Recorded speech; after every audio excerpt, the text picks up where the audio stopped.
तो सुभाषपा के अध्यक्ष ओपी राजभर की एक बार फिर से बीजेपी में आने की अटकलें हैं, जिस पर घोसी से बीजेपी के पूर्व सांसद हरि नारायण राजभर ने विवादित बयान दे दिया। बीजेपी के पूर्व सांसद हैं हरि नारायण राजभर। ओपी राजभर को लेकर विवादित बयान उन्होंने दिया है। हरि नारायण का कहना है कि ओपी राजभर बीजेपी में आएंगे तो जूते खाएंगे। साथ ही यह भी कहा कि जो बीजेपी कार्यकर्ताओं को गाली देगा वो जूते ही खाएगा। सुभाषपा ने इस पर पलटवार किया है और कहा है कि हरि नारायण राजभर की मानसिकता खुद ही जूते खाने वाली है। और सुभाषपा का कहना है कि अपनी जमीन खो चुके हरि नारायण राजभर, तो सवाल वही है, बयानबाजी की धार, सियासत जूता मार। राजनीति में राजभर के खिलाफ क्यों राजभर? शुरू करेंगे डिबेट, लेकिन पहले ये रिपोर्ट।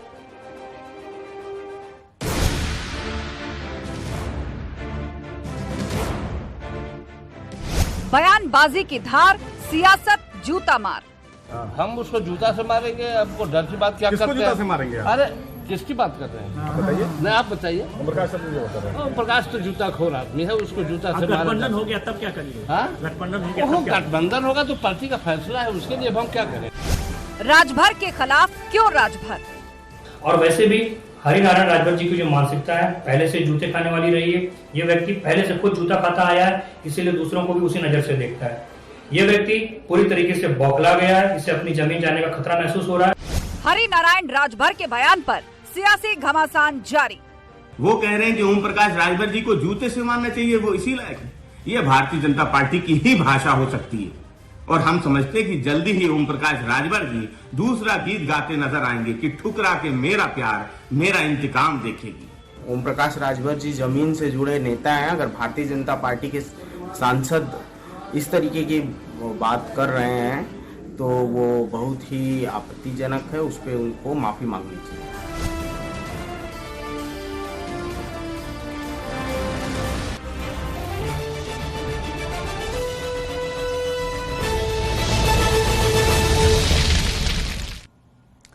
तो बयानबाजी की धार, सियासत जूता मार, और ये जूता मार सियासत शुरू हुई है राजभर कम्युनिटी को लेकर, क्योंकि 2024 के लिए अभी से सियासी समीकरण बनने और बिगड़ने शुरू हो गए हैं। और ऐसे में बीजेपी के एक बार फिर से करीब जाने की अटकलें ओपी राजभर की लग रही थी, लेकिन बीजेपी के पूर्व सांसद हरि नारायण राजभर का कहना है कि अगर बीजेपी में आने की कोशिश की तो वो जूता खाएंगे, और बीजेपी कार्यकर्ता के बारे में कुछ कहने की कोशिश की तो भी जूता खाएंगे। और उसका जवाब भी जूता मार अंदाज में सुभाषपा की तरफ से दिया गया। तो सवाल वही है, एक तरफ प्रदेश अध्यक्ष भूपेंद्र चौधरी कह रहे हैं कि बीजेपी के लिए कोई अछूत नहीं है, बीजेपी के करीब जाने की अटकलें लग रही हैं, लेकिन दूसरी तरफ क्या पार्टी के अंदर भी कोई जूता मार पॉलिटिक्स चल रही? चर्चा के लिए इस पैनल हमारे साथ जुड़ चुका है। हमारे साथ रमाकांत मिश्रा जी है, प्रवक्ता बीजेपी, सुभाष चंद्र यादव है, प्रवक्ता सुभाषपा, प्रोफेसर भुवन भास्कर जोशी हैं, समाजवादी पार्टी के प्रवक्ता, संजय राणा है, राजनीतिक विश्लेषक, और विजय मिश्रा, प्रवक्ता बीएसपी, वो भी हमारे साथ जुड़ रहे हैं। आप सभी मेहमानों का बहुत बहुत स्वागत है। चर्चा की शुरुआत करें, लेकिन सबसे पहले 30 सेकंड के अंदर आपकी बात सुन लेते हैं। शुरुआत रमाकांत मिश्रा जी आपसे कर रहे हैं। ये जो जूता मार पॉलिटिक्स की बात हो रही है, ये बयान तक सीमित नहीं है। एक तरफ भूपेंद्र चौधरी कह रहे हैं बीजेपी के लिए कोई अछूत नहीं, लेकिन दूसरी तरफ पार्टी के अंदर के ही एक पूर्व सांसद जो खुद राजभर कम्युनिटी से आते हैं, वो कह रहे हैं अगर बीजेपी में आए तो जूते खाओगे। 30 सेकंड। देखिए आस्था जी, निश्चित तौर पर भूपेंद्र जी ने जो कहा है बिल्कुल सही कहा है। हमारे विचारों से जो कोई भी सहमत होगा पार्टी में उसका स्वागत है, इसमें कोई दो मत नहीं है। लेकिन हम किसी भी ऐसे बयान को, ओपी राजभर जी का इतिहास रहा जो कि हमने देखा है, जो कितनी बार उन्होंने, चाहे भाजपा हो चाहे भाजपा के संगठन के कार्यकर्ताओं के प्रति उनकी जो बातें होती है वो बिल्कुल ऐसे विवादास्पद होती है जो निश्चित तौर पर उस चीज को डिफेंड नहीं किया जा सकता है। इन्होंने ही कहा था भाजपा के को जमीन में गाड़ देने वाली बात इन्होंने ही कही थी जो कि जितना खर्चा बीजेपी 2 महीने में करती है उतना तो शराब हमारे जो है सो बिरादरी के लोग पी जाते हैं। ठीक है रमाकांत मिश्रा जी, बताने के लिए बहुत कुछ है, लेकिन फिलहाल 30 सेकंड पूरे लौटेंगे आपके पास। रुक करते हैं सुभाष चंद्र यादव का, प्रवक्ता सुभाषपा हमारे बीच में। 30 सेकंड सुभाष चंद्र यादव जी। जी आस्था जी, सबसे पहले बात तो कि जो हरि नारायण राजभर जी ने जो बयान दिया है उसकी हम लोग कड़ी निंदा करते हैं। एक पूर्व सांसद को इस तरह की जो भाषा होती है, इस तरह की जो अमर्यादित शब्दों का उन्होंने प्रयोग किया है, प्रदेश यानी वरन पूरे भारतवर्ष के अंदर एक ऐसे महान नेता का, ओम प्रकाश राजभर जी के खिलाफ जो शब्दों का प्रयोग किया है, ये कहीं ना कहीं उनकी संकीर्ण मानसिकता को दर्शाता है। वो अपनी जमीन जाने के जो डर से बौखलाए हुए हैं, वो सस्ती लोकप्रियता हासिल करने का जो जरिया मात्र होता है, उसी जरिए को हासिल करने के लिए जो उलझुल बयान देते रहते हैं। हम लोग हरिनारायण राजभर जी के बयान को ना तो गंभीरता से लेते हैं, ना उन्हें गंभीरता से लेते हैं, क्योंकि उनका कोई अस्तित्व बचा नहीं है। न तो उनको राजभर कम्युनिटी स्वीकार करती, न ही पिछड़े, न तो अति दलित उनको स्वीकार करते हैं। तो खबरों में बने रहने के लिए कुछ न कुछ करते रहना चाहते हैं, इसीलिए चर्चा में बने रहते हैं।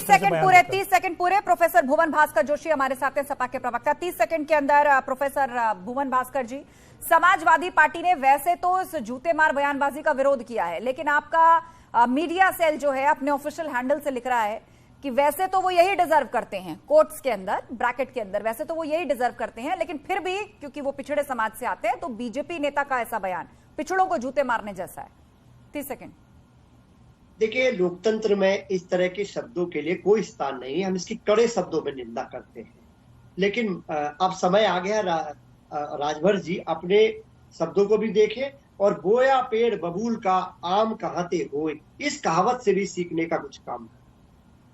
ठीक है, रुक करेंगे। विजय मिश्रा जी, प्रवक्ता बीएसपी हमारे साथ जुड़ गए हैं। विजय मिश्रा जी, 2024 के लिए सभी अपने अपने साथियों, गठबंधन, इस सब की संभावनाएं खोज रहे हैं। ओपी राजभर ने बसपा के भी करीब जाने की कोशिश की थी, लेकिन लगता है वहां बात नहीं बनी। एक बार फिर से बीजेपी के साथ जाने की अटकलें हैं, पर उससे पहले ये जूता मार पॉलिटिक्स। 30 सेकंड। आस्था जी, आज ये जो जूता मार की बात हो रही, इससे आज भाजपा का जो संस्कार है वो सबके सामने आ गया।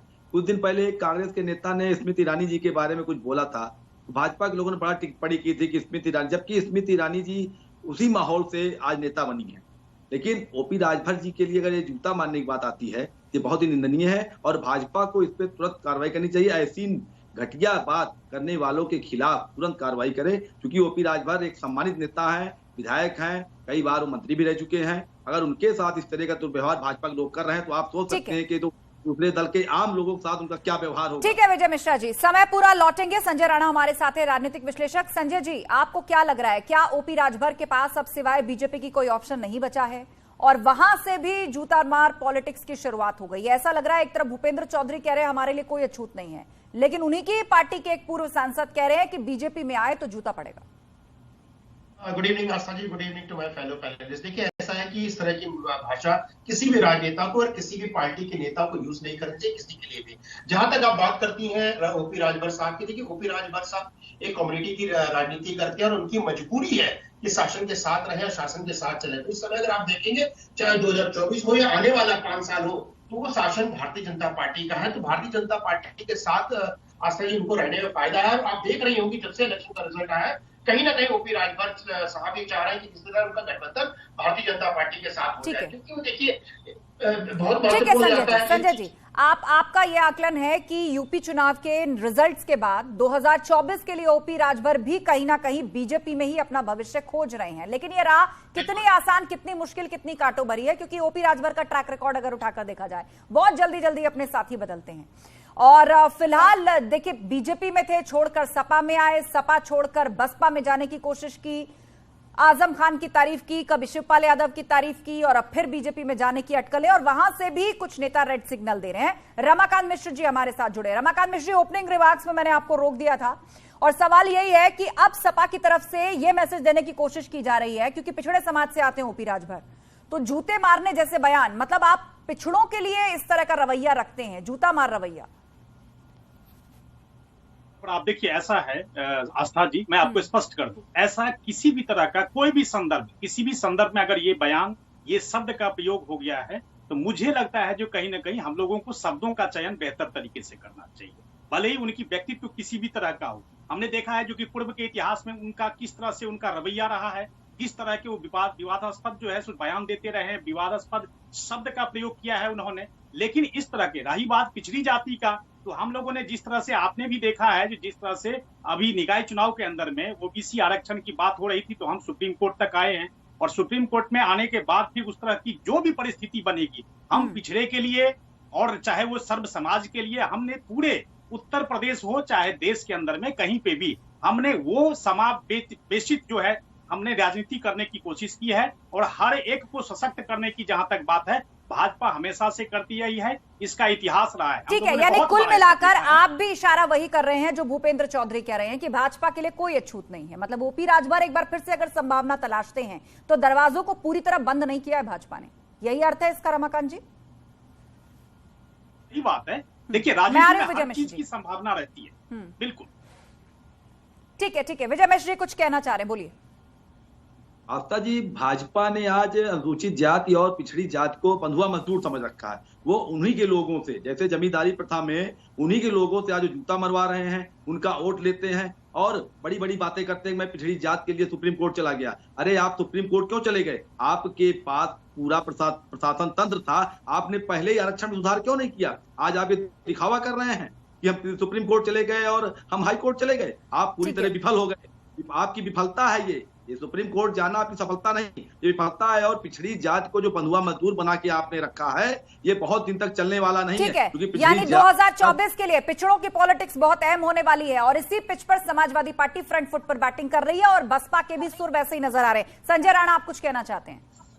आस्था जी, मैं एक चीज बोलना चाहता हूँ। देखिए, राजनीति बदल चुकी है। राजनीतिक पार्टियों को, जो समाजवादी पार्टी हो, चाहे बहुजन समाज पार्टी, चाहे ओपी राजभर, उनको भी अपनी सोच में बदलाव लाने की जरूरत है। देखिए, अगर पिछड़ा अगर कंप्लीटली बहुजन समाज पार्टी के साथ रहता तो बहुजन समाज पार्टी की सीट होती। लेकिन ये जो रिजल्ट अभी 19 क्या हो चाहे 22 क्या हो, इसको दर्शाता है कि सोच उत्तर प्रदेश की जनता की बदल चुकी है। इनको भी बदलना पड़ेगा। ये जो भी राजनीतिक जातिगत राजनीति करते हैं, जो भी पॉलिटिकल पार्टी, इनका उद्देश्य सिर्फ अपनी पार्टी को मजबूत करना नहीं होता, अपने परिवार को मजबूत करना होता है और अपने कुनबे को मजबूत करना होता है। ये बताइए, राजभरों का कितना भला हुआ? समाजवादी पार्टी आए तो बता दीजिए कि समाज का भला हुआ। बहुजन समाज पार्टी में कितने लोगों का समाज का भला हुआ? इसके ऊपर आकलन अगर किया जाए तो पता चलेगा कि एक परिवार का जरूर भला हुआ, लेकिन किसी न किसी तरह उस पार्टी की वजह से समाज का। ठीक है संजय राणा जी। प्रोफेसर भुवन भास्कर जोशी, समाजवादी पार्टी पिछड़ों की अग्रेसिव पॉलिटिक्स कर रही है, चाहे वो केशव प्रसाद मौर्य को निशाने पर लेने की बात हो, निकाय चुनाव के बहाने से आरक्षण पर निशाना साधने की बात हो, या फिर राजभर वर्सेस राजभर की बयानबाजी पर जूता मार पॉलिटिक्स का सपोर्ट करने की बात हो।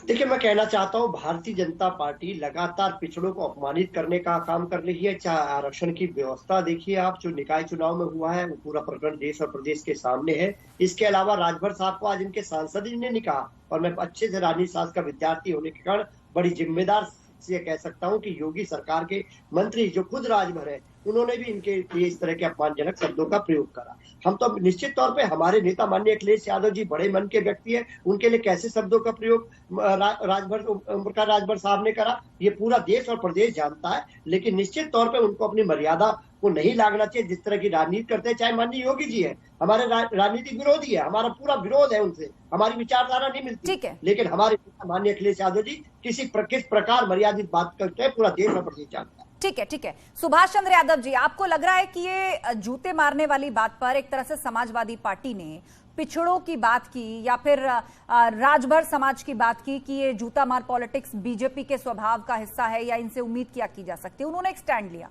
लेकिन साथ ही साथ पूर्व में जो आप उन्हें पॉलिटिक्स सिखा रहे थे या उनके सियासी अनुभव पर सवाल उठा रहे थे, उन्होंने आपको आईना दिखा दिया। देखिए आस्था जी, तुम हमें चाहो ना या चाहो, कोई बात नहीं, किसी और को चाहोगी तो बड़ी मुश्किल होगी। आज उत्तर प्रदेश की राजनीति के अंदर माननीय ओम प्रकाश राजभर जी की स्थिति है।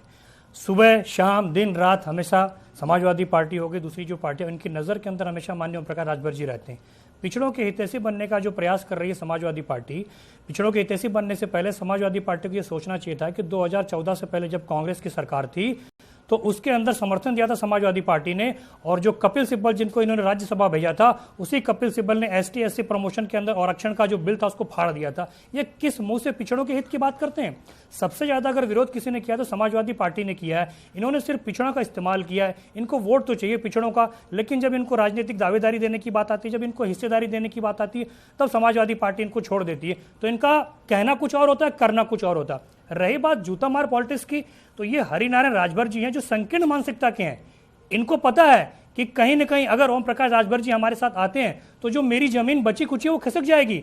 ये तो भारतीय जनता पार्टी का इनको अभिनंदन व्यक्त करना चाहिए कि इनको सांसद बना दिया, वरना इनकी तो हैसियत सांसद बनने की नहीं है। ग्राम पंचायत के अंदर जो सदस्य चुने जाते हैं ना, वो सदस्य बनने की इनकी हैसियत नहीं है। ये जूता मार वाली जो पॉलिटिक्स करने की बात करते हैं, हरिनारायण राजभर खुद गले गले जूते खाते आए हैं। जो आदमी हमेशा जूते खाता आया तो उसको वही दिखेगा ना। ये संकीर्ण मानसिकता का व्यक्ति है, इसको समझदारी की भाषा नहीं आती है, संसदीय भाषा का ज्ञान नहीं। इसे ये एक ऐसे नेता का, एक सम्मानित नेता के बारे में इस तरह के शब्दों का जो प्रयोग अच्छा, मुझे एक बात बताइए सुभाष चंद्र यादव, ठीक है, आपने हरिनारायण राजभर के बयान की आलोचना की। अब मुझे एक बात का बिल्कुल साफगोई से जवाब दीजिए, हरिनारायण यादव ने जिस जूते मार पॉलिटिक्स का जिक्र किया, जो बयान दिया, उसे आप उनका निजी बयान कह करके उसकी आलोचना कर रहे हैं या बीजेपी पर भी आप कोई आरोप लगा रहे हैं? ये रुख स्पष्ट कीजिए। आस्था जी, सबसे पहले तो हरिनारायण यादव नहीं है, वो राजभर जी हैं। माफ कीजिए, दूसरा ये कि उनके बयान की हम तो निंदा हम उनकी निंदा भी करते हैं, साथ ही हम भारतीय जनता पार्टी से भी रिक्वेस्ट करेंगे, उनसे निवेदन करेंगे, ऐसे असंसदीय भाषा का जो प्रयोग करता है, जो एक संवैधानिक पद पर रह के आया है, वो इस तरह के शब्दों का अगर प्रयोग करता है तो भारतीय जनता पार्टी को चाहिए कि ऐसे लोगों को पार्टी से बर्खास्त करें, क्योंकि पिछड़ों के अंदर एक अलग मैसेज जाएगा। आज माननीय ओम प्रकाश राजभर सिर्फ पिछड़ों के अंदर राजभर समाज के ही नेता नहीं, वो अति पिछड़े, अति दलितों के भी नेता बन चुके हैं, और कहीं ना कहीं यही चीज भारतीय जनता पार्टी के हरिनारायण राजभर जो पीर सांसद को चुभ रही है। इन्हें पता है कि मैं तो हाशिए पे चला गया हूं, जो बच्ची कुछ चीजें भी रहेगी, अगर माननीय ओम प्रकाश राजभर जी हमारे साथ चले आते, भारतीय जनता पार्टी साथ चले आते, तो मेरा कोई अस्तित्व नहीं बचेगा। ये अपने अस्तित्व को बचाने के लिए इस तरह के बयान देते रहते हैं, बाकी इनका अस्तित्व कुछ बचा नहीं है, क्योंकि ये एक पंचायत भी नहीं चुन सकते। ठीक है। प्रोफेसर भुवन भास्कर जोशी, यूपी विधानसभा चुनाव में सपा और सुभाषपा पूर्वांचल की जिन सीटों पर मिलकर के लड़ी थी, वहां पर बीजेपी को नुकसान हुआ था। अब जंग 2024 के लिए है और खबर ये आ रही है कि 5 सीटों पर लड़ सकती है सुभाषपा। अब देखिए, अलायंस अगर बीजेपी के साथ हो गया तो पूर्वांचल में कितनी सीटें हैं, उस पर सबकी नजर रहती है। देखिए, समाजवादी पार्टी ने जो चिंतन किया है, जो माननीय अखिलेश यादव जी का जो चिंतन है, विचार है, उन्होंने कहा है कि लोहिया और अंबेडकर ये दो मिलके साइकिल के 2 पहिए हैं और इनको लेकर हम लोग चलेंगे। निश्चित तौर पे पार्टी आगे बढ़ चुकी है और माननीय अखिलेश यादव जी के नेतृत्व में जो मैनपुरी का जो मॉडल है, वो देश और प्रदेश और 24 की देश की दिशा और दशा तय कर। ठीक है, विजय मिश्रा जी, आप समझे साइकिल के 2 पहिए लोहिया और अंबेडकर, एक बार फिर से बहन जी का आशीर्वाद मिलेगा क्या? उम्मीद ऐसी लगाई जा रही है। नहीं, ये आज अंबेडकर को अपने साथ जोड़ रहे हैं। जब इनकी सरकार रही तो सबसे पहले अंबेडकर की मूर्तियां तोड़ने का काम ये करते हैं। ये पिछड़ों की बात करते हैं, ये केवल एक विशेष जात के लिए ही पूरा सरकार चलाते हैं, सारे और पिछड़े इनके लिए पिछड़ी जात के नहीं होते। वही हाल भाजपा का है, वही हाल इनका है।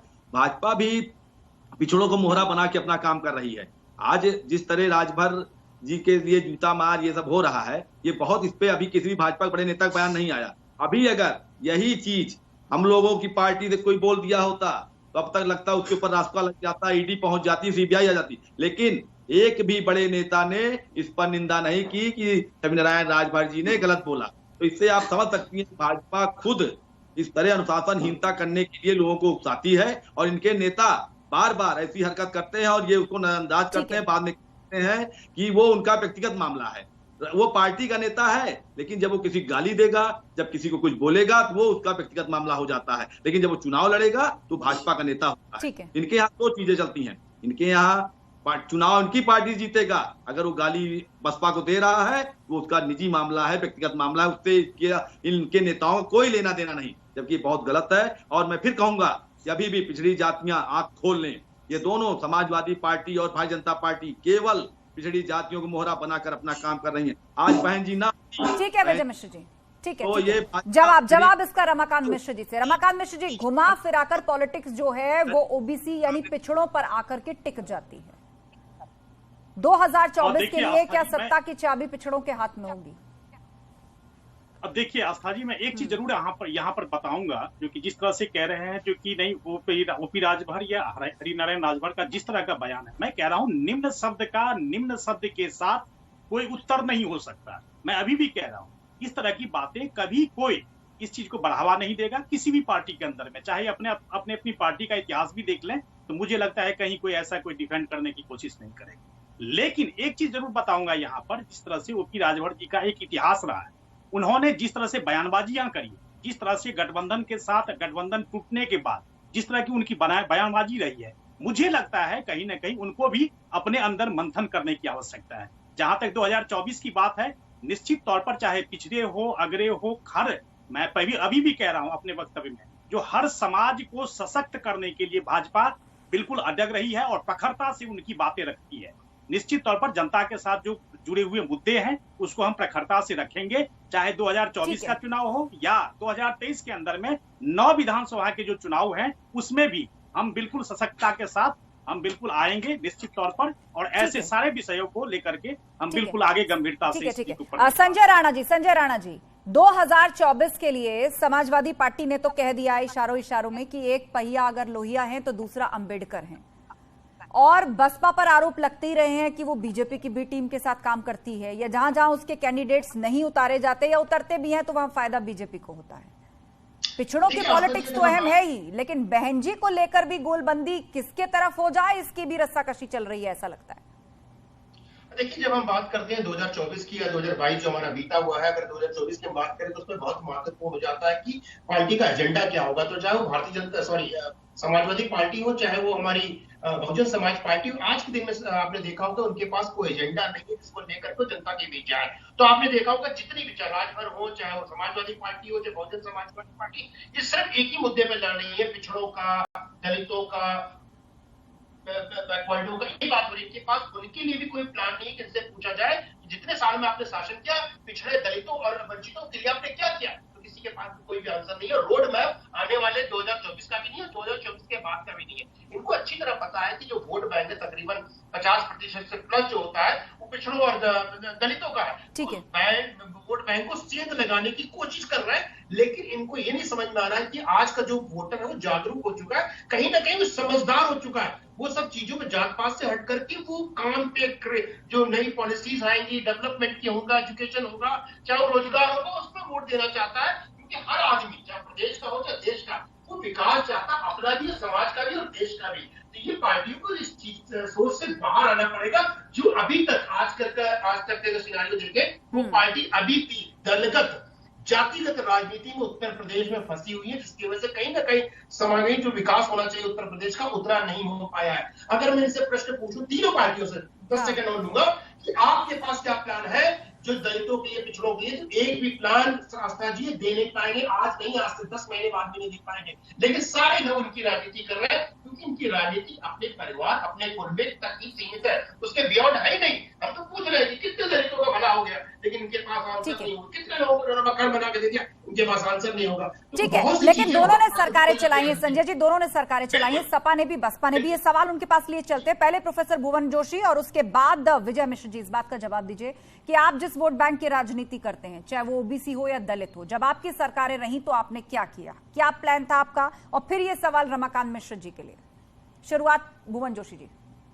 जिम्मेदारी से बताना चाहता हूं, हमारे दूरदृष्टि वाले नेता माननीय अखिलेश यादव जी ने संगठन स्तर पर मैं आपसे कहना चाहता हूं, अंबेडकर वाहिनी का निर्माण किया, जिसमें बहुत सारे हमारे अनुसूचित जाति जनजाति के लोगों को आगे लाने का काम करा, फ्रंट की राजनीति में खेलने का मौका दिया।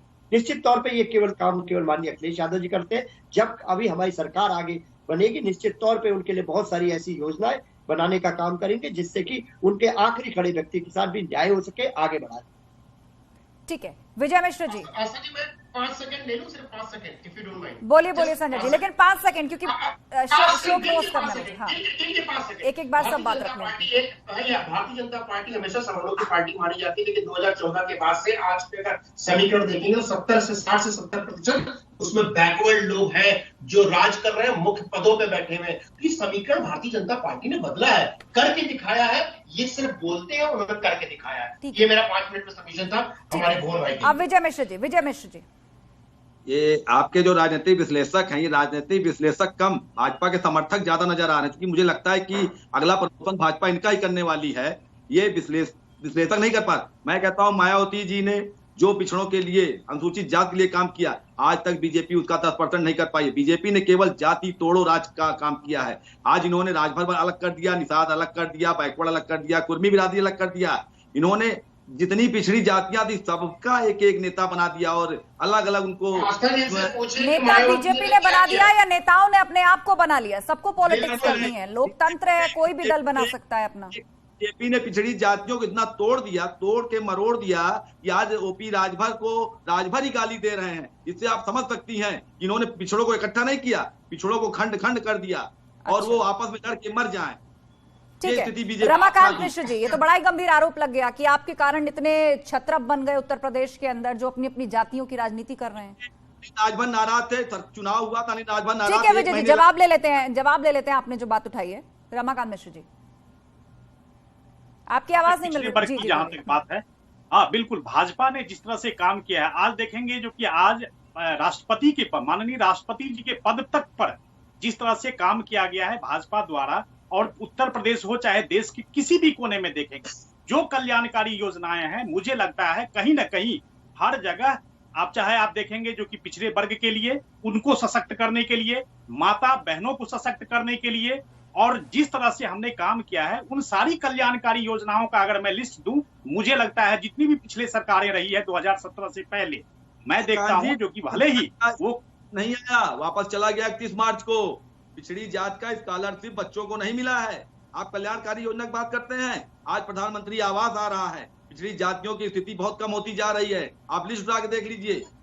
आप क्या बात सुन लीजिए ठीक है, सुन लीजिए जवाब। आज देखिए, उसके बाद जिस तरह से कल्याणकारी योजनाओं का हमने धरातल पर ला करके पिछड़े वर्ग को सशक्त करने के लिए काम करेंगे, मैं अगर कहेंगे तो मैं लिस्ट भी बता दूंगा, क्योंकि चूंकि समय कम है और इसीलिए मैं इस चीज को मैं सोच रहा हूं जो कि नहीं, और भी योजनाएं जो भी है हमने देखा है 2024 के अंदर में हो चाहे आगे आने वाले विधानसभा चुनावों में, निश्चित तौर पर आप देखेंगे जो कि भाजपा का एक पूरा ही प्रोजेक्ट है जो पिछड़े वर्ग को सशक्त करने के लिए, माता बहनों को सशक्त करने के लिए, जनता को सशक्त करने के लिए निश्चित तौर पर हमारी सरकार आगे बिल्कुल आकर के रहेगी। निश्चित तौर के बाद हमको मुफ्त में राशन बांटना पड़ रहा है, ये कहां तक का विकास है? जिस देश में मुफ्त में राशन बांटा जाए वहां विकास होता है? आप बताइए। जिस देश में देखिए 80 करोड़ राशन की जहां तक बात है, उसमें आप इस चीज को नहीं जोड़ सकते। आप देखिए यहाँ पर जिस तरह से 80 करोड़ लोगों को राशन जिस तरह से दिया गया है, बोलिए, ये महासंकट था, और इस महासंकट से उबारने के लिए केंद्र सरकार ने इस योजना को लाया, और निश्चित तौर पर इसका हमें कहीं ना कहीं हमने देखा जो कि इस तरह से योजना लाने के बाद वो सारे देश के जितने भी निवासी थे, जितने भी नागरिक थे, वो बिल्कुल इसका फायदा लिए हैं, और निश्चित तौर पर आगे भी इस तरह का फायदा मिलता है। आप सभी लोगों ने अपनी अपनी पार्टी के दावे प्रस्तुत किए कि किसकी जब सरकार थी उसने पिछड़ों के लिए क्या किया, दलितों के लिए क्या किया। तो कुल मिलाकर 2024 के लिए पिछड़ा पॉलिटिक्स जो है वो एक तरह से हॉट केक रहने वाली है। पिछड़ों पर हर पार्टी दांव लगा रही है, और क्यों ना, क्योंकि उत्तर प्रदेश की जो आबादी है उसमें 35% से ज्यादा हिस्सेदारी जो है वो पिछड़ा समाज से आती है, और बस यही वो वोट बैंक है जिसे यकीन दिला करके कि हमने आपके लिए काम किया है या आपके लिए विजन हमारे पास है, हर सियासी उठापटक इस दौर में देखी जा रही है, चाहे वो एक दूसरे पर बयानबाजी हो, आरोप प्रत्यारोप हो, या फिर हो जूता मार पॉलिटिक्स। बहुत शुक्रिया आप सभी लोगों का चर्चा में शामिल होने के लिए। तो जंग 2024 के लिए है, और उसके लिए ओबीसी वोट बैंक को लेकर समाजवादी पार्टी पहले से ही एग्रेसिव पॉलिटिक्स कर रही है। ओपी राजभर भी इसमें कूद पड़े, और बीजेपी तो हमेशा से कहती रही है कि हम सबका साथ करते हैं, सबका विकास करते हैं, तो ओबीसी कैसे छूटा रह सकता है, हमारी योजनाओं से सबका लाभ मिला है। तो कुल मिलाकर सियासी दल एक दूसरे से गठजोड़ की कोशिश इस बिना पर भी कर रहे हैं कि किस जाति का कितना वोट बैंक 2024 के लिए नफा नुकसान कहां तक उनको पहुंचाएगा। तो फिलहाल दो राजभरों के बीच की जंग है, और ऐसे में बीजेपी की तरफ से यह बयान कि हमारे लिए कोई अछूत नहीं है, अटकलें तेज हैं, और सवाल यह कि क्या ओपी राजभर एक बार फिर से बीजेपी का दामन थाम सकते हैं। लेकिन इस पर समाजवादी पार्टी ने भी वार किया है, और विरोध फिलहाल बीजेपी के अंदर से भी देखने को मिल रहा है। आपको अपडेट रखेंगे, वहां बहस में फिलहाल इतना ही। आगे आपको दिखाते हैं देश और दुनिया की अहम खबरें।